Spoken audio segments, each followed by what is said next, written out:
ನಮಸ್ಕಾರ ಸ್ನೇಹಿತರೆ, ಎಲ್ಲರಿಗೂ welcome to my new blog. ಇವಾಗ ನಾವು ಹೊರಡ್ತಿರೋದು ದೊಡ್ಡಬಳ್ಳಾಪುರ ಸೈಡೇನು.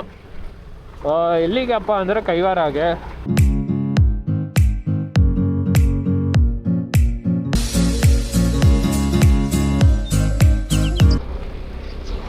ಏನೋ ಒಂಥರ ರೋಮಾಂಚನ ಆಗ್ತಾಯಿದೆ ಮೈಯೆಲ್ಲ.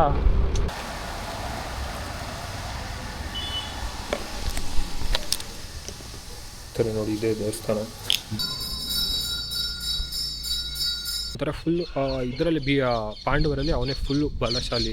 ಭೀಮನೇ ಬಂದು ಈ ಒಂದು ದೇವಸ್ಥಾನ ಇದೆಯಲ್ಲ ಸ್ನೇಹಿತರೆ, ಈ ಒಂದು ದೇವಸ್ಥಾನದಲ್ಲಿ ಭೀಮನೇ ಬಂದು ತನ್ನ ಕೈಯಲ್ಲಿ ಶಿವಲಿಂಗನ ನೆಟ್ಟಿರೋದು ಅಂತ ಒಂದು ಹಿಸ್ಟ್ರಿ ಇದೆ. ಅದಕ್ಕೋಸ್ಕರ ಇಲ್ಲಿರೋ ಎಲ್ಲ ಜನ ಬಂದು ಈ ದೇವಸ್ಥಾನದಲ್ಲಿ ಏನೇ ಒಂದು ಕೇಳ್ಕೊಂಡ್ರು, ಏನೇ ಒಂದು ಬೇಡ್ಕೊಂಡ್ರು ಆಗುತ್ತೆ ಅನ್ನೋದು ಒಂದು ನಂಬಿಕೆ ಇದೆ ಇಲ್ಲಿರೋ ಜನಗೆ. ಇಲ್ಲಿರೋ ನಾಯಿಗಳು ಅಂತೂ ಖರಾಬಾಗಿ ಗುರಾಯಿಸ್ತಾ ಇದ್ದು ನನಗಂತೂ.